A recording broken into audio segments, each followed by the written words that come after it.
Kung sa iba nga 2 days kapag ganitong linggo sa tindahan nila, pero eto nga kapag linggo ang gustong gusto ko.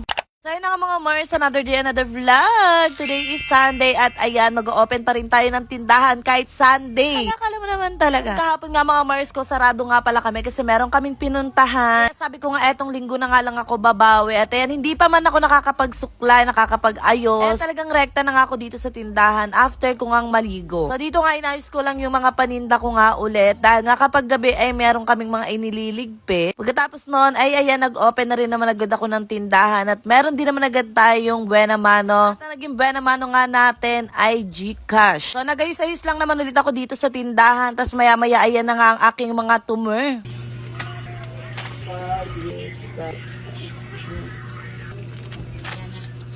Oh, parang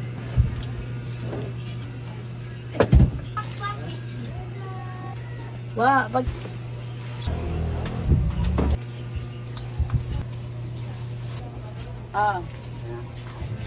Papayon, Diori.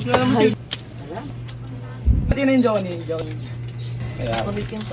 Tapos eto, habang wala pang ang customer, naisipan ko na palang i-check nga ulit itong aming GCash, yung mga transaction, at syempre yung mga balance. Dahil ang sunod ko namang gagawin ay ayan, maglista naman ng mga kailangan bilhin ni Jowa. And fast forward na mga Mars ko, ayan, mabilis lang naman nakauwi si Jowa dahil hindi naman ganong karamihan yung kanyang bibilhin or ipapamalengke.